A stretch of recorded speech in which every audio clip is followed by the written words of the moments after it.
আসসালামু আলাইকুম। Welcome back to my channel Farhana's daily diary. আশা করছি কাছে এবং দূরে যে যেখান থেকে আমার ব্লগটি দেখছেন সবাই অনেক ভালো আছেন। আলহামদুলিল্লাহ আমরা অনেক ভালো আছি। আমি ফারহানা আরও একটি নতুন ব্লগ নিয়ে আপনাদের সামনে হাজির হয়েছি। আশা করছি আজকের ব্লগটি আপনাদের কাছে ভালো লাগবে। আজকে মূলত আমি সকাল থেকেই ব্লগটি শুরু করছি। সাধারণত দেখা যায় যে ছুটির দিনগুলোতে আমি আপনার ভাইয়ের সাথে একটু হাঁটতে বের হই, কিন্তু একটা সময় ছিল তখন দেখা যেত প্রতিদিনই চেষ্টা করতাম একটু করে হাঁটার জন্য। কিন্তু এখন যেহেতু সাফা অনেক বেশি ছোট, তাই ওকে রেখে খুব একটা বের হতে পারি না। কিন্তু ছুটির দিনগুলোতে চেষ্টা করি সাফাকে সারা এবং সাইফের সাথে ঘুম পাড়িয়ে রেখে দুজনে মিলে একটু হেঁটে আসতে। এতে করে দেখা যায় মনটা অনেক ভালো হয়ে যায়, পাশাপাশি শরীরেরও একটু শান্তি হয়, আমার কাছে এরকম মনে হয়। এখন দেখা যাচ্ছে সময়ের সাথে সাথে জীবনের ব্যস্ততাও বেড়ে যাচ্ছে, যার ফলে কিনা দেখা যায় নিজের জন্য সময় যে খুব একটা করে নিব বা করব সেটার আর সুযোগ হয়ে ওঠে না। আসলে বাচ্চারা বড় হয়ে গেলে ওদের স্কুল, ওদের অন্যান্য ঝামেলার জন্য আর নিজের আলাদা করে সময় হয় না। তারপরেও আমাদেরকে চেষ্টা করতে হবে নিজের সুস্থতার জন্য, নিজে ভালো থাকবার জন্য কিছুটা হলেও সময় বের করা। আর সেটাই আমি চেষ্টা করি মূলত। সকালবেলা দেখা যায় যে আপনার ভাইয়ের সাথে আমি একটু হাঁটতে বের হলাম, এতে করে দেখা যায় দুজন মিলে একটু গল্পও করা হয়। আসলে নিজের বলতে এরকমই আর কি, সময়টা একটু একটু করে বের করে নিতে হয়। আর পাশাপাশি অনেক সময় দেখা যায় বাচ্চারা যদি যায় তাহলে ওদেরকে নিয়েও আমরা হাঁটতে আসি। বিশেষ করে সাইফের খুব খুশি মানে সুবিধা হয় আর কেউ যদি ঘুম থেকে উঠতে পারে। তারপরে আমার ঘরে কিন্তু আলহামদুলিল্লাহ আমরা প্রত্যেকেই ফজরের নামাজটা আদায় করবার চেষ্টা করি বাচ্চাদেরকে নিয়েও। আসলে আজকে হাঁটতে যাওয়ার পর তেমন কিছু আর রেকর্ড করা হয়নি। আর এখন যেটা দেখতে পাচ্ছেন সেটা হচ্ছে আমার বাবার বাসার কিছু ভিডিও ক্লিপস। এখানে আমার মা অনেক সুন্দর করে ঝাল ঝাল মুরগির মাংস রান্না করেছেন, তারপর করলা ভাজি করেছেন শিং মাছ দিয়ে, আর এখানে মুগ ডাল দিয়ে মাছের মাথা দিয়ে একটি মুড়ি ঘন্টার মতো করেছেন, আর গরুর মাংস রান্না করেছেন এবং মাছ, পোলাও সব কিছু আজকে আম্মু আর কি নিজের হাতে রান্না করেছেন। আজ আসলে আমার বাবার বাসায় মূলত দাওয়াত ছিল, আমাদের দুই বোন, তারপর আমার মামা মামি, আবার সিনফার বাবা মা, মানে আমার ছোট ভাইয়ের শ্বশুর শাশুড়ি, ওরা সবাই আসবেন, সেই জন্য এই আয়োজনটা ছিল। আর এই তো এখানে দেখতে পাচ্ছেন কিছু পিঠা কিন্তু ভেজে নেওয়া হচ্ছে, আর এগুলি পিঠাগুলি আমার ছোট ভাইয়ের বউ আর কি সিনফা ভেজে নিচ্ছিল। আর এই তো এখানে আমার সাফা বুড়ি, সে কিন্তু নানু বাসায় এসে দুষ্টুমি শুরু করে দিয়েছে। আমার মায়ের ড্রেসিং টেবিলের একটা ক্যাবিনেটের মতো আছে, সেখান থেকে সে কিছু ফুল রাখা আছে আর কি, সেই ফুলগুলি বের করে সে খেলছিল, আর সেটা একটু আমি রেকর্ড করে নিলাম। খুব সুন্দর করে সে বের করে আবার দরজাটা খুব সুন্দর করে লাগিয়ে দিচ্ছিল, এটা আমার কাছে খুব ভালো লেগেছে। মাশাআল্লাহ, আমার মেয়েটা আস্তে আস্তে একটু একটু করে বড় হয়ে যাচ্ছে। আর এই তো দেখতে পাচ্ছেন তার হাত থেকে ফুল পড়ে যাওয়াতে কিন্তু সে আবার সুন্দর করে গুছিয়ে নিচ্ছিল। আসলে সে এখন বুঝতে পারে যে একটু একটু করে এখন সব কিছুই বুঝতে শিখছে, করতে শিখছে। মাশাআল্লাহ, আপনারা সবাই আমার মেয়েটাকে জন্য অনেক বেশি দোয়া করবেন।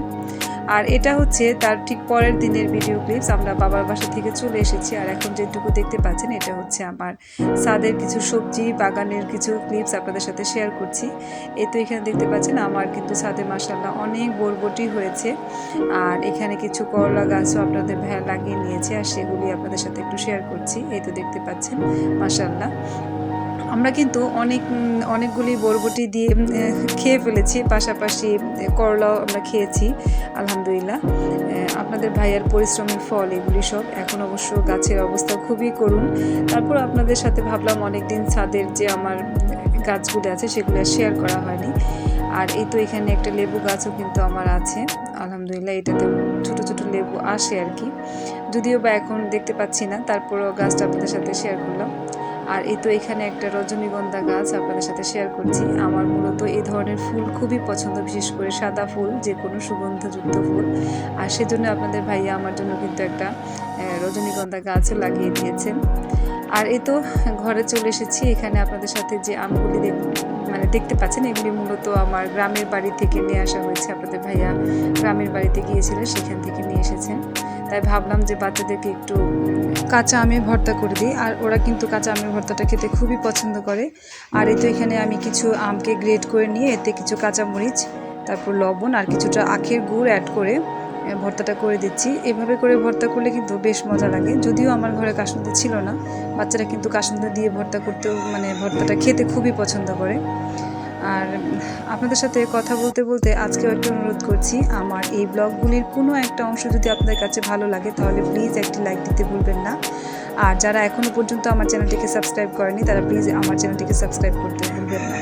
সাবস্ক্রাইব করার পর পাশে থাকা বেল বাটনটি প্রেস করে এতে অল বাটনটি প্রেস করবেন। এতে করে দেখা যাবে আমি যখনই নতুন কোনো ভিডিও আপলোড করব আপনাদের কাছে নোটিফিকেশন চলে যাবে। আর আপনারা চাইলে কিন্তু আপনাদের সময় অনুযায়ী আমার ব্লগগুলি দেখে নিতে পারবেন। আর এরই মধ্যে যারা আমার চ্যানেলটিকে সাবস্ক্রাইব করে নিয়েছেন তাদেরকে জানাচ্ছি অসংখ্য অসংখ্য ধন্যবাদ। আপনাদের সাথে কথা বলতে বলতে কিন্তু আমি একটা কেক তৈরি করেছিলাম, সেখান থেকে কিছুটা কেক নিয়েও খেয়ে নিচ্ছি। এটা অবশ্য অন্য আরেক দিনের ক্লিপস ছিল, রাতের বেলা আর কি। আমি যেহেতু কিছু কাজ আমাকে করতে হবে, আমি একটা ছোট্ট একটা কেক তৈরি করব আপনাদের।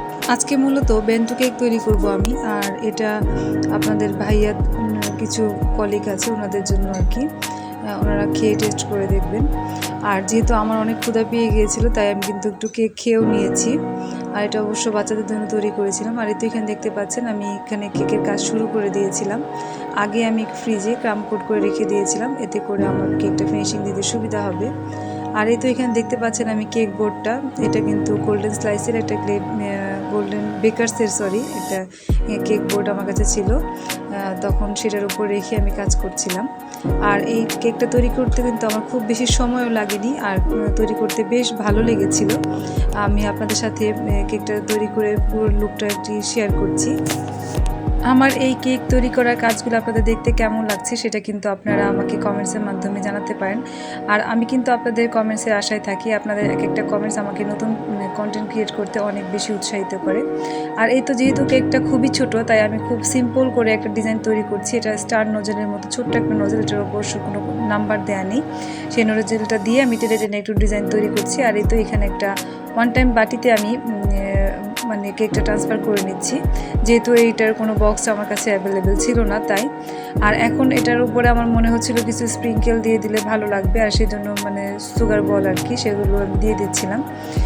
আপনারা কিন্তু কমেন্টস করে জানাবেন আমার এই কেকটা আপনাদের কাছে কেমন লেগেছে।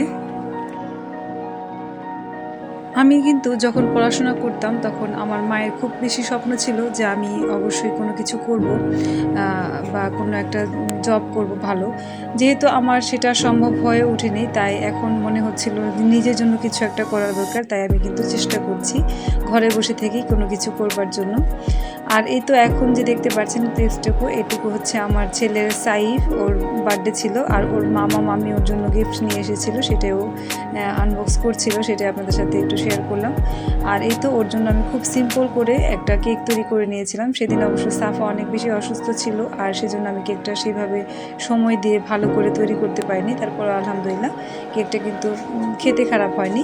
আর এই তো এখানে আমার বোনের বাচ্চা আর আমার ছেলেমেয়েরা সবাই মিলে কেকটা কেটে নিচ্ছিল। আসলে আর কিছুই তেমন না, জাস্ট একটা কেক তৈরি করে নিয়েছিলাম ওদেরকে খাওয়ার জন্য আর কি, সবাই একসাথে খাবে সেজন্য। এই তো এখানে আমার ভাইয়ের বউ সিনফা, সেও কিন্তু ছিল।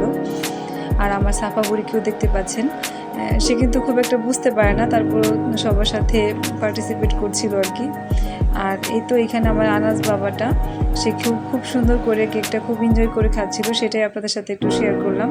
আর ওর জন্য সবাই অনেক বেশি দোয়া করবেন আর মাশাআল্লাহ বলবেন। বাচ্চা মানুষ খুব আনন্দ করে খাচ্ছিল, আর সবাই দেখছিল আনন্দ করছিল, সে আরও বেশি উৎসাহিত হচ্ছিল আর কি। আসলে এটাই তো সার্থকতা, তাই না? যখন কোনো কিছু আপনি তৈরি করবেন আর বাচ্চারা খেয়ে পছন্দ করবে, তখন কিন্তু দেখবেন যে অনেক বেশি ভালো লাগে। আর এই তো আজকে কথা বলতে বলতে এখানেই বিদায় নিচ্ছি। দেখা হবে নেক্সট কোনো ব্লগে। আল্লাহ হাফেজ।